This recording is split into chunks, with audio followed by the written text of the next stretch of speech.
তোমরা যেটা ক্যালকাটা ইউনিভার্সিটির আন্ডারে 4th সেমিস্টার এমডিসি কোর্স অর্থাৎ পাস কোর্সের ছাত্রছাত্রী আছো এবং তোমাদের শিক্ষাবিজ্ঞান সাবজেক্টই আছে, তোমাদের জন্য আজকের ক্লাস খুবই গুরুত্বপূর্ণ। আজকের ক্লাসে তোমাদের CC4 পেপার অর্থাৎ এডুকেশনাল অর্গানাইজেশন অ্যান্ড প্ল্যানিং এই পেপারের ইউনিট 2 থেকে 10 নম্বরের গুরুত্বপূর্ণ দুটি প্রশ্নের উত্তর নিয়ে আলোচনা করব। প্রথম প্রশ্ন হচ্ছে, প্রাতিষ্ঠানিক প্লান্ট বা স্কুল প্লান্ট বলতে কী বোঝো, আর এর উপাদানগুলি বিস্তারিত আলোচনা করো বা বর্ণনা দাও। প্রথমে ইন্ট্রোডাকশন অর্থাৎ ভূমিকা। শিক্ষা ব্যবস্থায় একটি আদর্শ পরিবেশ বলছে, শিক্ষা ব্যবস্থায় একটি আদর্শ পরিবেশের গুরুত্ব অপরিসীম। শিক্ষার্থীর সার্বিক বিকাশের জন্য কেবল উপযুক্ত শিক্ষক বা আধুনিক পাঠ্যক্রম যথেষ্ট নয়, এর জন্য প্রয়োজন একটি সুপরিকল্পিত এবং বিজ্ঞানসম্মত পরিকাঠামো। যে কোনো শিক্ষা প্রতিষ্ঠানের সার্থকতা নির্ভর করে তার উপযুক্ত পরিবেশের ওপর।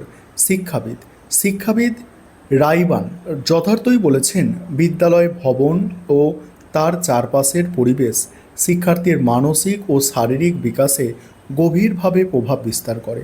এই ভৌত পরিকাঠামো ও বাহ্যিক পরিবেশই শিক্ষাবিজ্ঞানের ভাষায় স্কুল প্লান্ট নামে পরিচিত, যা শিক্ষার্থীর শিখন প্রক্রিয়াকে সহজতর ও আনন্দদায়ক করে তোলে। এবারে হচ্ছে কি, প্রাতিষ্ঠানিক প্লান্ট বা স্কুল প্লান্ট বলতে কী বোঝো। প্রাতিষ্ঠানিক প্লান্ট বা স্কুল প্লান্ট হলো এমন একটি সামগ্রিক ভৌত পরিকাঠামো যেখানে শিক্ষাদান ও শিখন প্রক্রিয়া সুষ্ঠুভাবে পরিচালিত হয়। ব্যাপক অর্থে বিদ্যালয় বা শিক্ষা প্রতিষ্ঠানের নিজস্ব সীমানার মধ্যে অবস্থিত বস্তুত জড়বস্তু, বাহ্যিক কাঠামো এবং সুযোগ সুবিধার সমষ্টিকে স্কুল প্ল্যান বলে। এদের মধ্যে কেবল ইট কাঠ পাথরের তৈরি মূল বিদ্যালয় ভবনই অন্তর্ভুক্ত নয়, বরং শ্রেণীকক্ষ, গ্রন্থাগার, খেলার মাঠ, বাগান, পরীক্ষাগার, আসবাবপত্র, পানীয় জলের ব্যবস্থা, শৌচাগার এবং বিনোদনের সমস্ত সরঞ্জাম এর অন্তর্গত। সহজ কথায়, যেসব বাহ্যিক ও ভৌত উপাদানের সাহায্যে একটি শিক্ষা প্রতিষ্ঠান তার পূর্ব নির্ধারিত শিক্ষামূলক লক্ষ্যগুলি পূরণ করতে সক্ষম হয়, তাদের সম্মিলিত ও সুসংগঠিত রূপই হল স্কুল প্লান্ট। একটি আদর্শ স্কুল প্লান্ট শুধুমাত্র শিক্ষাদানের স্থান নয়, এটি একটি জীবন্ত পরিবেশ তৈরি করে। এই পরিবেশ শিক্ষার্থীদের পঠন পাঠন, খেলাধুলা এবং সৃজনশীল কাজে স্বতঃস্ফূর্তভাবে অংশগ্রহণ করতে উৎসাহিত করে। স্কুল প্লান্ট যত বেশি আকর্ষণীয় ও আধুনিক হবে, শিক্ষার্থীদের মধ্যে বিদ্যালয়মুখী হওয়ার প্রবণতা তত বৃদ্ধি পাবে। এবার হচ্ছে স্কুল প্লান্ট বা প্রাতিষ্ঠানিক প্লান্টের উপাদান। প্রথম হচ্ছে বিদ্যালয় ভবন। বিদ্যালয় ভবন হলো স্কুল প্লান্টের মূল কেন্দ্রবিন্দু। এটি এমন একটি স্বাস্থ্যকর স্থানে নির্মিত হওয়া প্রয়োজন যেখানে কোলাহল মুক্ত পরিবেশ রয়েছে এবং পর্যাপ্ত আলো ও বাতাস প্রবেশ করতে পারে। ভবনের নকশা হওয়া উচিত আকর্ষণীয়, টেকসই এবং শিক্ষার্থীদের জন্য সম্পূর্ণ সুরক্ষিত। 2 হচ্ছে শ্রেণীকক্ষ। শিক্ষাদান প্রক্রিয়ার প্রধান ও সবচেয়ে গুরুত্বপূর্ণ স্থান হলো শ্রেণীকক্ষ। প্রতিটি শ্রেণীকক্ষ প্রশস্ত হওয়া বাঞ্ছনীয়, যাতে ছাত্রছাত্রীরা গাদাগাদি না করে আরামে বসতে পারে। উপযুক্ত বসবাসের ব্যবস্থা, পরিষ্কার ব্ল্যাকবোর্ড বা হোয়াইট বোর্ড এবং আধুনিক শিক্ষণ সহায়ক উপকরণ উপস্থিতি শ্রেণীকক্ষকে প্রাণবন্ত করে তোলে। তারপর হচ্ছে গ্রন্থাগার। এখানে কি বলা হচ্ছে, গ্রন্থাগারকে যে কোনো বিদ্যালয়ের হৃদয় বলা হয়। একটি শান্ত ও সুশৃঙ্খল গ্রন্থাগার শিক্ষার্থীদের মধ্যে নিজস্ব পড়ার অভ্যাস গড়ে তোলে। এই স্থানে পাঠ্যপুস্তকের পাশাপাশি গল্পের বই, প্রবন্ধ, পত্রিকা এবং বিভিন্ন রেফারেন্স বইয়ের সমৃদ্ধ সংগ্রহ থাকা অত্যন্ত জরুরি। তারপর খেলার মাঠ। শিক্ষার্থীদের শারীরিক ও মানসিক বিকাশের জন্য একটি প্রশস্ত খেলার মাঠ অপরিহার্য। এই প্রসঙ্গে প্রখ্যাত শিক্ষাবিদ জন ডিউই বলেছেন, বিদ্যালয় হলো সমাজের একটি ক্ষুদ্র সংস্করণ, আর এর পরিকাঠামো হলো সেই সমাজ গঠনের মূল ভিত্তি। খেলার মাঠ খেলাধুলার মাধ্যমেই শিক্ষার্থীদের মধ্যে নিয়ম শৃঙ্খলা বোধ, পারস্পরিক সহযোগিতা, নেতৃত্বদান ও দলবদ্ধভাবে কাজ করার মানসিকতা গড়ে ওঠে। তারপর হচ্ছে পরীক্ষাগার আর ল্যাবরেটরি আছে, এটা দেখে নাও, এবং আসবাবপত্র, অন্যান্য সরঞ্জাম, স্বাস্থ্য ও পরিচ্ছন্নতা ব্যবস্থা। উপসংহার দিয়ে প্রশ্নের উত্তর শেষ। উপসংহারটা দেখে নাও, খুব ভালো করে দেখে নাও, এবং পরের প্রশ্ন মোস্ট ইম্পর্টেন্ট প্রশ্ন, এবং আশা করি এই দুটি প্রশ্নের মধ্যে থেকে একটি প্রশ্ন তোমরা পরীক্ষায় কমন পাবে। পরের প্রশ্ন হচ্ছে, বিদ্যালয়ে স্বাস্থ্য পরিষেবা কেন প্রয়োজন? এই পরিষেবার বৈশিষ্ট্য আলোচনা করো। এই প্রশ্নের উত্তরটা নিয়ে আলোচনা করব। তার আগে যে বিষয়টা তোমাদের বলার আছে, তোমাদের জন্য স্টাডি মেটেরিয়াল রেডি আছে। তোমরা যদি কেউ স্টাডি মেটেরিয়াল অর্থাৎ পিডিএফ নোটস কিনতে চাও CC4 এবং CC5 পেপারের, অবশ্যই তোমরা স্ক্রিনে দেওয়া নম্বরে যোগাযোগ করতে পারো। এখানে প্রথমেই আছে ভূমিকা অর্থাৎ ইন্ট্রোডাকশান।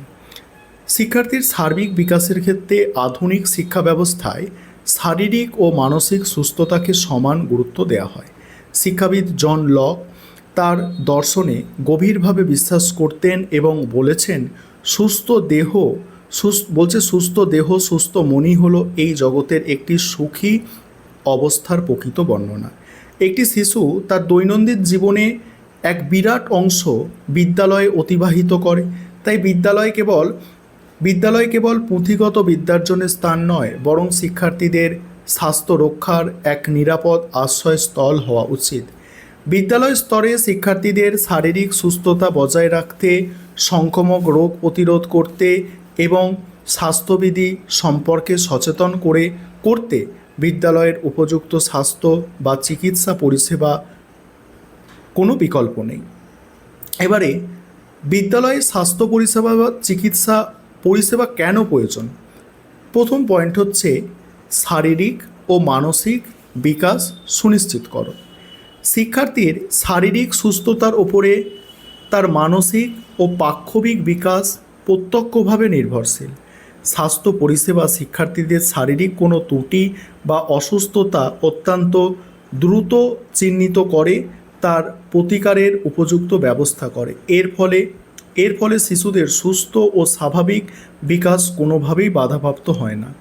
তারপর হচ্ছে রোগ প্রতিরোধ ও সংক্রামক ব্যাধি নিয়ন্ত্রণ।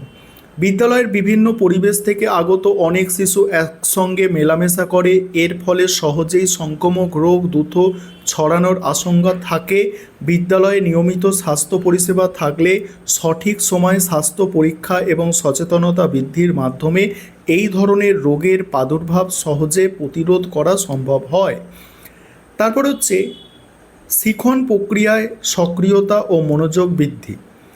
শারীরিকভাবে অসুস্থ বা দুর্বল শিশু কখনোই পড়াশোনায় পূর্ণ মাত্রায় মনোযোগ দিতে পারে না। এই প্রসঙ্গে বিখ্যাত শিক্ষাবিদ